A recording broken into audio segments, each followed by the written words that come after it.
Okay, I know we're talking about a lot of Chubb cruisers. Talking a lot about Chubb cruisers. I've a different number on this one, so I don't think this is 1779, but the numbers we'll be looking at the front on most of them.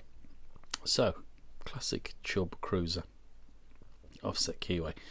Now the open cover, see-through training ones like this, yeah, they don't pick exactly the same, but I wanted to show you exactly what you're looking at while you're inside, what you're trying to defeat, so you can see the sort of depth of those false notches all the way along there.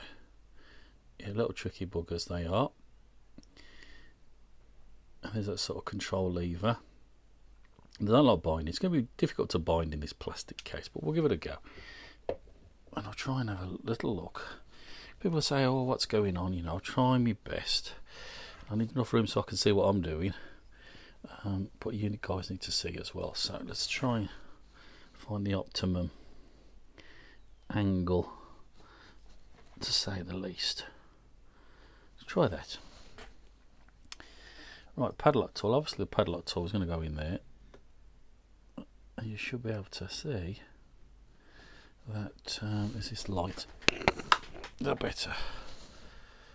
Still shining a bit. You can see the very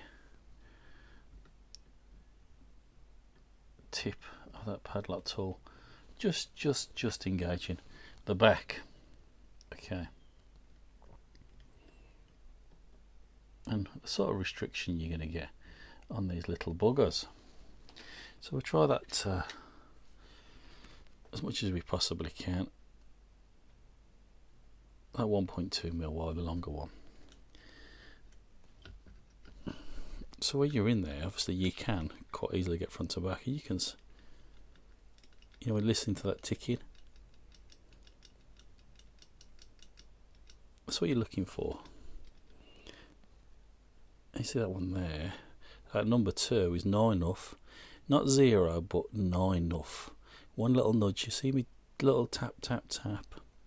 That's all I'm doing. And that's a little bit more of a movement there compared to that one, yeah? So you do get quite a few like that. And as you go through them,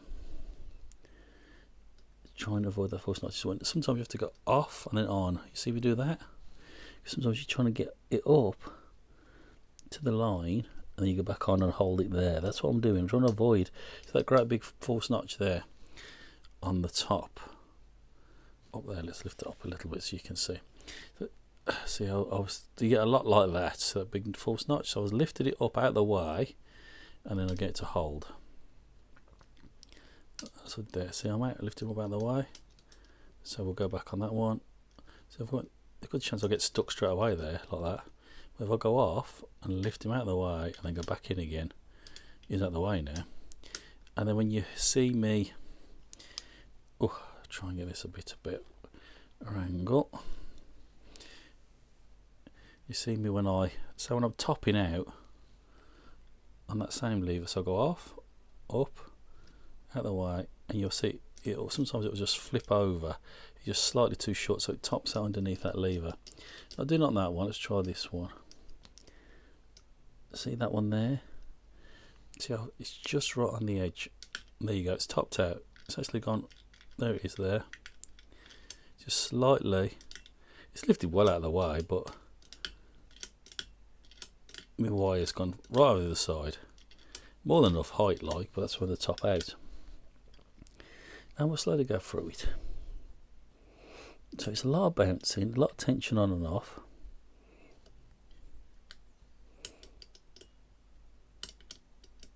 Trying to avoid those false notches, those little lifts.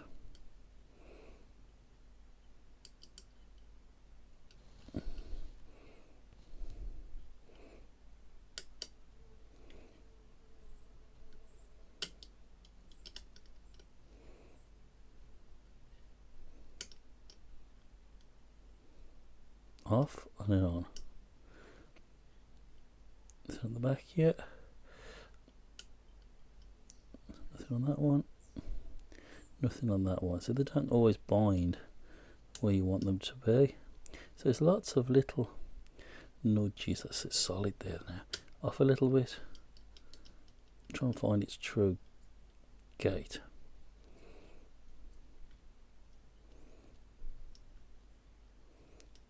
and you'll feel it slowly move forward, off,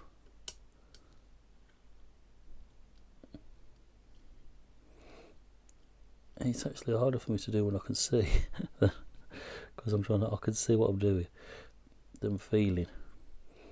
Off a little bit,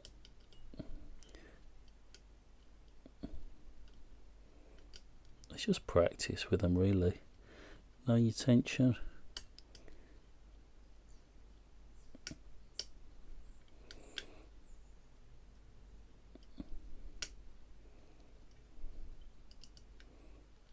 See, some of them don't start. You get to this point when you do struggle them. Let's get a little bit of bind on the go. It's not helping, it's a training plate. It's a plastic case, it's not like the original thing. And if I can get it to go, I'll show you another way. So I've got to take off a little bit. I know it's tight, so I've dropped in there.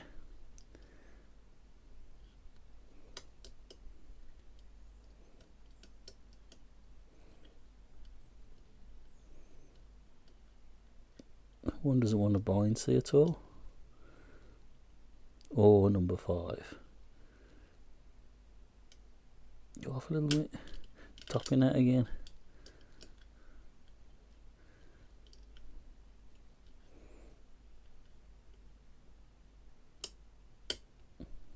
And he's overset there.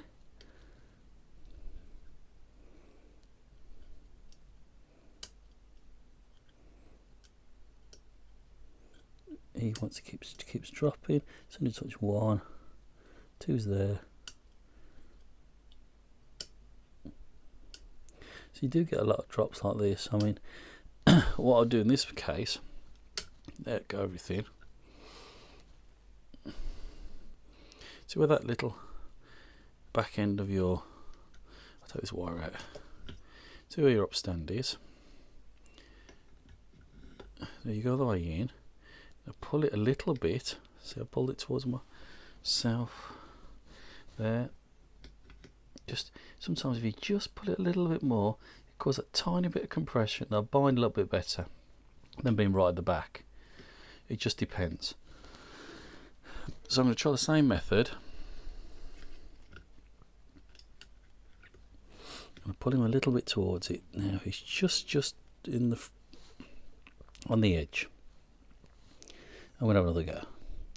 Everything will bind a little bit better now, but you need to watch your tension. I can always pull back, lean on it a little bit.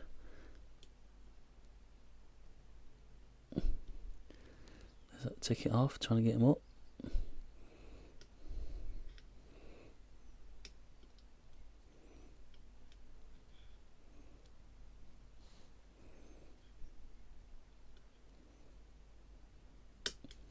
It's bound a little bit better now. We're close.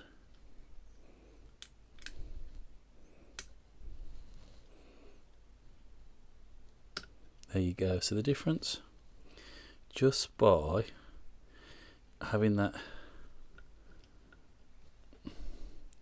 I've got some dodgy camera angles, but I'm trying to show you the best I can.